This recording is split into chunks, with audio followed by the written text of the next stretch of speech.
Live from City of Wolverhampton College, this is the Wolf Debate, hosted by George O'Donnell. Hi and welcome to the Wolf Debate. My name's George. With me today I have Lynn Hawthorne. Lynn has worked at the National Trust at Whitwick Manor as a learning officer and visiting services for 2.5 years. She adores her role because she gets to work in a beautiful place with fabulous people. Then we have Belinda. She has a bachelor's degree in fine art and is co-director of White Tree Studios Gallery in Wolverhampton, which has been established for 2 years. We also have Emma Persaust, thank you. Emma is a writer and performance poet. She performs at spoken word nights, comedy nights and festivals across the country. Emma was born in Wolverhampton and went to school, college and university in the city. Emma loves Wolverhampton and is a proud Wolverhamptonian. Does that sound okay? Yeah. And last but not least, we have Deborah Prigg. Is it Prigg? Prigg, yeah. Yes, the right one. Deborah joined City of Wolverhampton College in October 2004 as a part-time fine art lecturer. She became head of the school in April 2008. She and her dedicated team work with the local creative industry in and around Wolverhampton to support and promote opportunities for young people to get into creative careers. Lynn, would you like to expand on what you do and who you are? I'm also a graduate of the University of Wolverhampton. I live slightly over the border in Sandwell, but that doesn't mean to say that I'm not keen on Wolverhampton and all it has to offer. I worked in local government and was a teacher, rising to assistant head teacher for 12 years, before joining the National Trust, which is a very definite career choice. As I've said, I do love my job and it's very varied. Going from a job where I knew what I was doing on the hour and every 10 minutes in between for up to 2 years ahead, to going to whatever happens when the phone rings, the door goes, the next visitor comes in. It's so liberating and I never know what's going to happen. So every day is a challenge. I'm currently in the middle of trying to organise a major exhibition of international importance at Whitwick Manor, and that's to celebrate the 150th anniversary of the founding of Morris & Company. And the house features one of the finest collections of the works of that company anywhere in the world and in a domestic setting. So I'm working with a large wallpaper and fabric manufacturing company and various media bodies as well, including trying to entice the BBC to come and join us. So I'm very interested to hear what you've got to say about Wolverhampton, and I'll do my best to answer any questions you've got about me. Okay, Linda. Hi, I'm Belinda. I'm from White Tree Studio and Gallery. It's really hot in here, so just bear with me. I set up a gallery and studio with my friend. We left university together and we was trying to get a studio space. So we went all over Birmingham, all roundabout places. We couldn't find anywhere. So we decided to set up on our own. So we got this small space and there was a little room downstairs empty. So we asked the woman if we could have that room. So now we hire it out to students and practicing artists for like a weekly fee. We've had about 25 exhibitions since we opened up. And basically that's it. Any questions, feel free. Let's get the questions in a minute. Emma? Yeah, I'm a writer, performance poet, as George said, born and bred in Wolverhampton. I work all over the country performing at different events like festivals, spoken word nights. And again, any questions, feel free to ask them. Finally to you, Deborah. I am head of the School of Creative Arts and Media at City of Wolverhampton College, which is a fantastic job because I'm constantly working with new and exciting young people. We try and provide a breadth of courses that will cover everything from dance to games development. We are trying to provide creative opportunities for young people to get into creative industries, especially locally. Creative industry in Wolverhampton is a massive growth area despite the recession.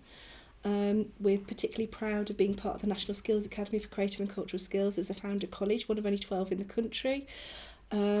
We work with local creative and cultural industry to offer creative apprenticeships in things like live events and technical theatre, and we're always striving to make sure that the young people who cross our doors eventually end up in the creative and cultural sector, but particularly making sure there's local jobs available to them.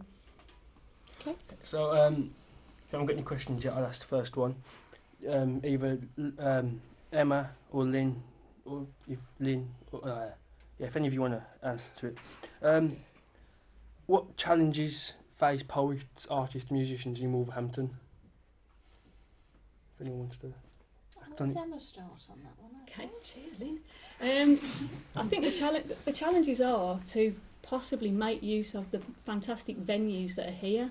As a freelance writer and performer, I think it's your duty to go out and search out what actually are the opportunities available to you and make the most of them, because this town has got a lot of opportunities. There are a lot of venues out there that will allow you to put stuff on if you approach them in the right way, and I've been very lucky in that I've been able to do that. So I think that's the challenge, to actually put yourself forward and find out what's on offer and then take advantage, basically. There's a fantastic creative hub around the city. Yeah. You know, you've got things like the Grand Theatre, the Civic, the Slade Rooms, there's the Lighthouse Cinema, which has its own gallery, and obviously the Wolverhampton Art Gallery. You know, there's so much. And Whitetree. Oh, absolutely. Eagleworks, you've got Whittick Manor. There's so much culture and you know, cultural and creative industry going on in Wolverhampton that you probably don't realise.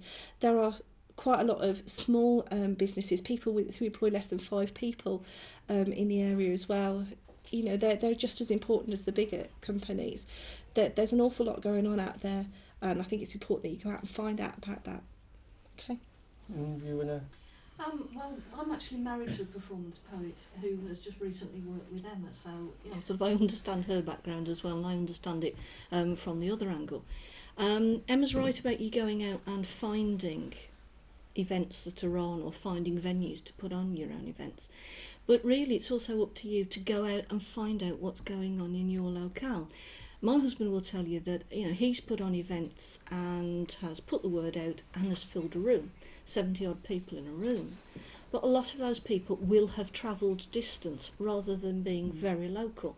And certainly at Whittick, if we look at our visitor database, we get people who travel on average 25 miles plus, or really 40 miles plus, to come and see us, when actually our local people who are less than 3 miles away don't even know we're there. So it's really sort of a contract between performers and audiences to find out what everybody else is doing. Any questions from the audience? Gentleman in the back. I just wanted to ask, like, as in terms of like a performer or an actor or actress or something like that, is our accent a big factor of how we can make it in the big wide world? Like, should we phase that out, or is it fine and feel like we're individual, I suppose, or something? As a performance poet, I find that my accent works in my favour, because a lot of the stuff that I'm writing is coming from here, so I just deliver it pretty much as I'm talking to you now. So in that respect, I think it's a good thing, and I think regional accents should be out there and should be being heard. But I guess if you've got a role that, if you're an actress or an actor and you've got a role that needs a different accent, then obviously you'll develop those skills to pull that off. But in my line of work, my accent, that's sound, it's okay. It shouldn't affect what you can do? Not in terms of what I do, certainly not stand-up comedy or performance poetry. No, it's a bonus in some ways because it marks you out. So. Can I just say something? There's a businesswoman in Australia, and she got on better because of her accent. Yeah. She's from Wolverhampton. She's multi-million-dollar empire now because of her accent. Any more questions from anyone in the audience? Do you think you're advertising all your events to like a specific audience, or are you advertising it to like the whole of Wolverhampton? Because you said that most people that are coming to your events are like 25 miles and plus. That means that, you know, the people in Wolverhampton are not like being aware of all the events that you're putting on. So what can you do to actually like expand the advertising of the events that you're doing? Well, as a charity, we have a limited budget when it comes to advertising, and we use every media possible to get that word out.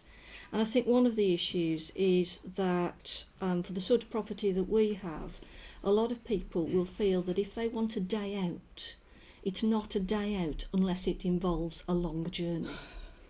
And this is something that when the National Trust gets together, is something that we all find.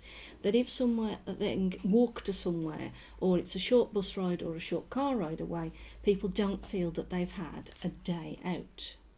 So that's one of the things that we've got to get across. And we're working quite hard to encourage the local community to realise that what they've got on their doorstep is a fantastic asset.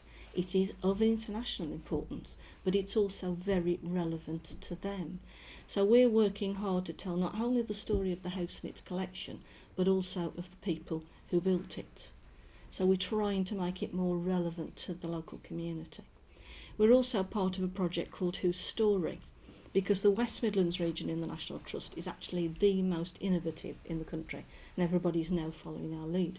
And Whose Story is about working with the BME community, of trying to encourage people from all sorts of backgrounds to realise that these properties on their doorstep are just as relevant to them and there for their use as well. So we have lots of different events from all sorts of different cultures. So it is something that we're working hard to do, but sometimes it is a mystery.